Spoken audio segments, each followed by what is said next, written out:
Hey everyone, so we're going to talk about foam rollers and massage balls today. So you get two different types of foam rollers. You get a smooth one and a grid roller. Sometimes they come together like mine has, and that's a good idea to get something like this because as you move through different muscles you might find that sometimes you need something a little bit smoother and sometimes you need something a little bit harder to get into those knots that you can't get into. So if you're a beginner, start with the smooth one because it will hurt less and it's got a little bit more give in it. And then once you get used to it, use the grid one afterwards. Then there are two different types of balls that you can get. This one is called a spiky massage ball. This is a trigger point release ball. They both do the same job, but the smooth one is usually used, again, kind of like the foam roller, is usually used for beginners because it hurts less. And the spiky one you can use afterwards, or you can use in other areas like the shoulder, which you might find a little bit more helpful because it's got spikes in it which can get into the trigger points that you need. Okay, so let's get started with the bottom of the body first. So I'm going to show you how to foam roll your calves. So to foam roll, your calves are at the back of your legs here. So what you want to do is place the foam roller underneath you and put some pressure onto it. So it depends how much pressure you want. So if you want less pressure, you want to start off with your hands at the front and then just put less pressure through there. And as you bring your body backwards, you'll find that your body will become heavier and it will push into the foam roller, which will push into your calf muscles at the same time. So it's the good thing about foam rollers is you can decide how much pressure you want to put on it and how much you want to how much tension you want to release from the muscles.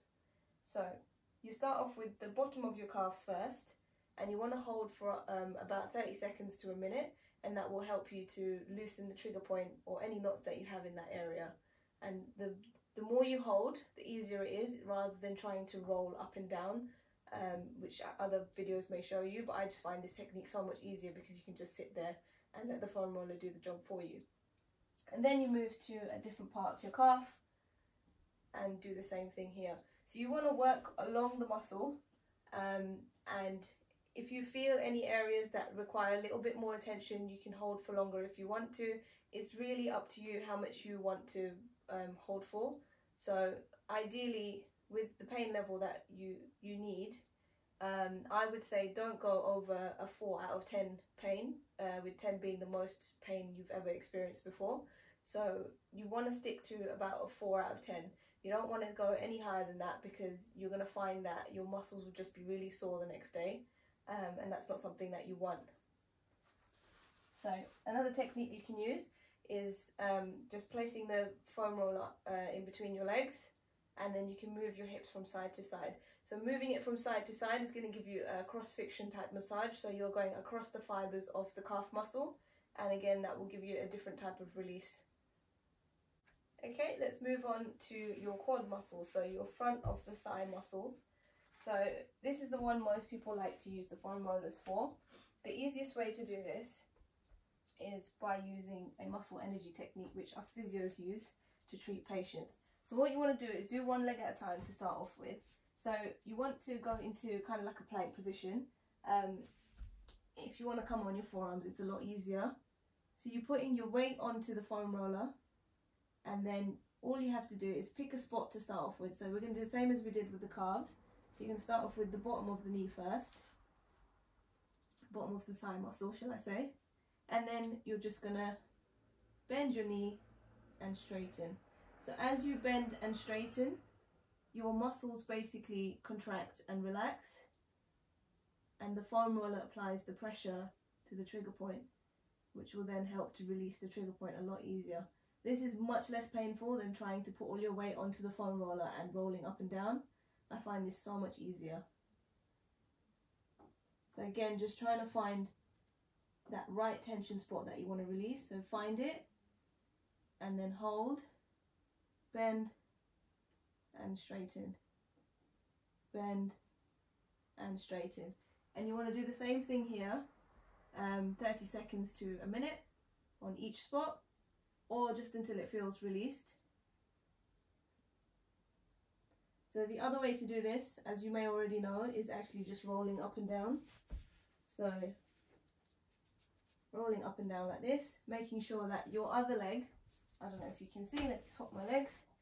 So for the other leg, you want to bring your knee out to the side, which will help you to control going up and down on the foam roller. If you have your leg out straight, it's just not going to work because your thigh is going to come in the way of the foam roller. So you need to open your hip up and bring your knee out to the side.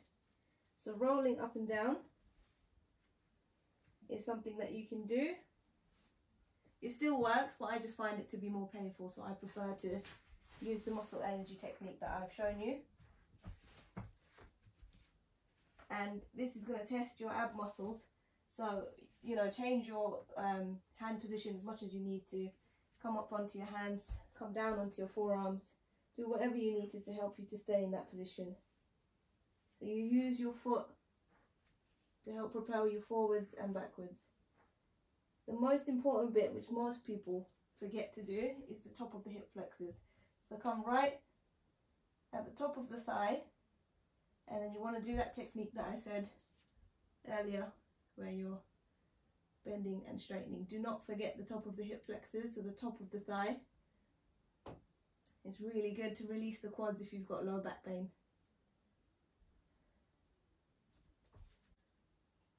Okay, moving on to the glute muscles. So with the glute muscles, you want to get into the position that you would when you stretch the glute muscles, so that you put them on a tension whilst you foam roll.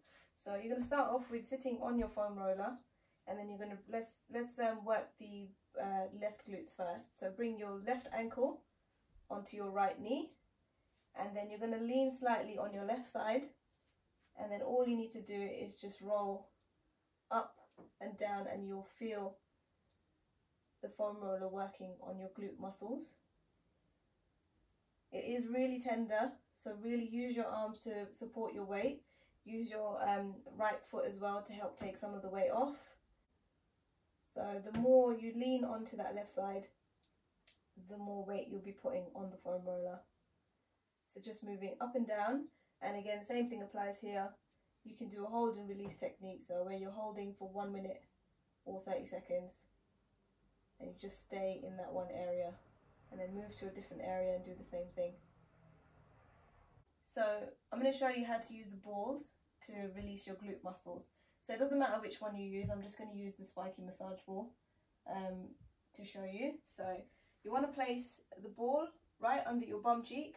So make sure that you do not put the ball in an area where there's a bone, because you'll find that it's going to be really painful, and it's going to give you inflammation for no reason at all. So make sure that it's not on a bony surface. You'll know when it is, because it's just going to be so painful. If you've got something like sciatica, this will help a lot. It'll just be really tender. So if you've got sciatica, you'd rather use it as something smooth like a tennis ball, or the smooth trigger point ball instead. So place your ball on almost like the side of the bum cheek, and then all you want to do is bend the knee, bring it out to the side, and then back in. So you're just bringing it out to the side and back in, and again what that's going to do is contract and release the glute muscle, and the ball will be there to give you a bit of pressure to help release the muscles. So again, this is just if you want something extra. If you don't, just stay there, leave the ball there. This one is really good to do if you're sitting on a chair. You don't need to do it on a mat. So if you're sitting on a chair, literally just put it under your bum cheek and just stay and hold. It's as easy as that. Okay, so moving on to the lower back. So place the foam roller on your lower back, and then you're going to use your hands to control how much weight you put onto it. So use your hands and your feet always bent.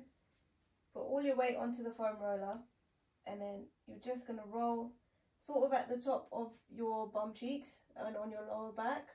You can get into that area, and then you want to roll all the way across your lower back.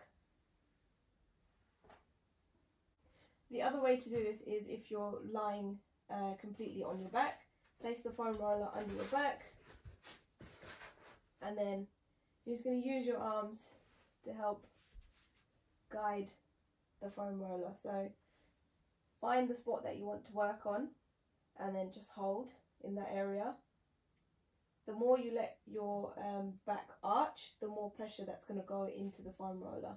So if you don't want so much pressure and you don't want to help give you the extra, if you're finding that the arching of the back is causing you some pain, tuck your pelvis in, use your ab muscles and help yourself to stay in this position while the foam roller does its job. Okay, we're going to move on to the mid back. So the mid back is something that you want to release if you've got a lot of tension in your upper shoulders, in your neck, or if you're an office worker. This is really useful to help release your mid back. So you're going to place your hands behind your head and then roll over the foam roller, extending your back and bringing your head down to the floor. If you find you can't do this, that's fine. You stay at the top and just go as far as you feel comfortable and then come back up. So just going up and down to start off with. If you're comfortable, you can just stay there and hold. Make sure you hold the weight of your head in your hands, and that will stop you from getting any neck strain. For those of you that can make it all the way down, make it all the way down and just stay there, and that will help to release some of your spine muscles.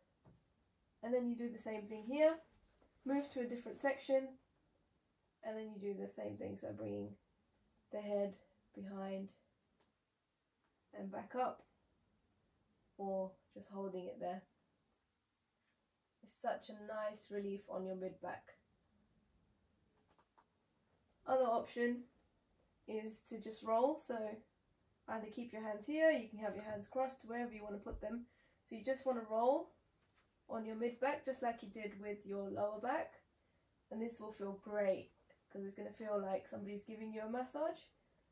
Please make sure you tie your ponytail up because I've gotten stuck before.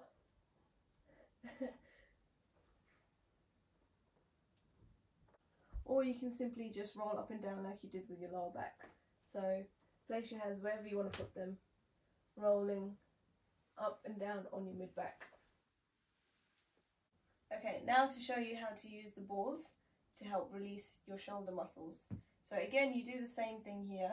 If you've got two balls, it's actually handy to use both at the same time. So you want to place it somewhere on your mid back to start off with.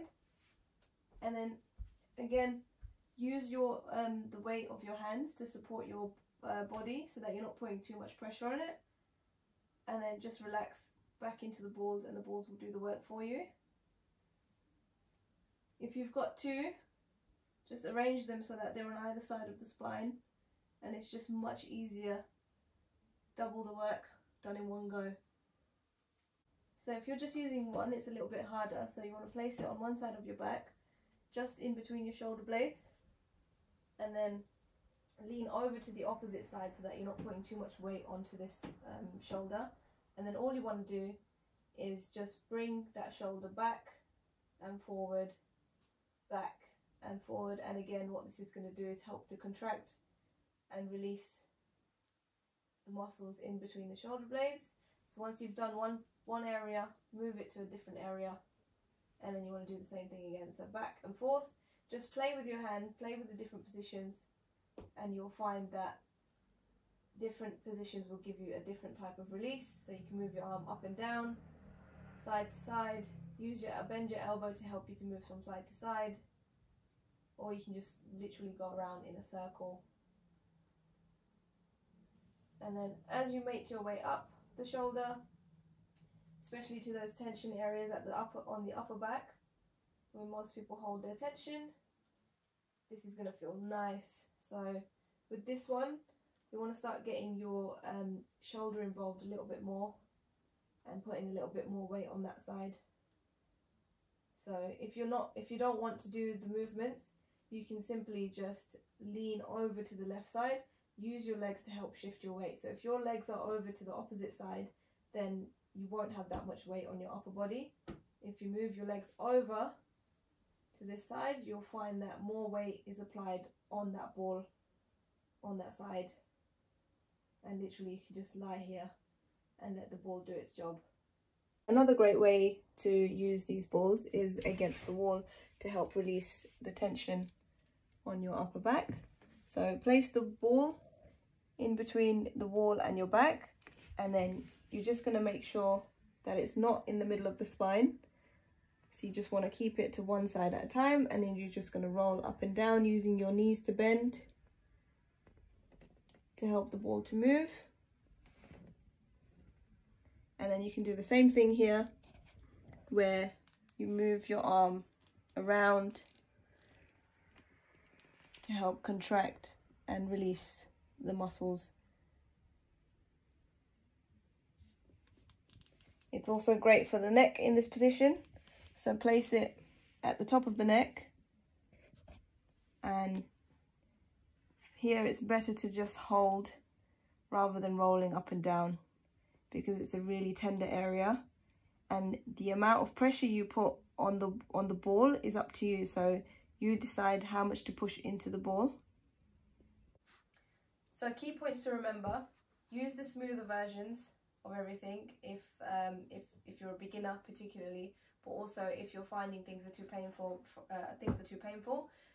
Foam rolling shouldn't be painful, because it might be uncomfortable, but it shouldn't be painful, which is why I said make sure your pain level doesn't go past a 4 out of 10, with 10 being the most painful experience you've ever had.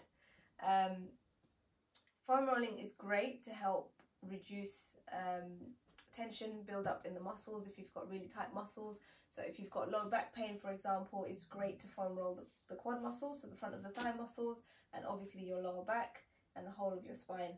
If you've got sciatica, it's great to foam roll your bum muscles, but using the balls are even better, because they get into those areas that you can't reach with the foam roller. Make sure to hold the point for 30 seconds up to a minute. The longer you hold, the easier it will be to release. You might get some soreness over the next couple of days, especially the first time you do it. So it's important not to do this every single day when you first start out. You don't actually need to do it every day. I would suggest 3 to 4 times a week. And if you're finding that you've got really sore muscles for up to 2 days, then you're doing it too much. So make sure you take a nice break in between to help those muscles to heal. And that is it. Happy foam rolling!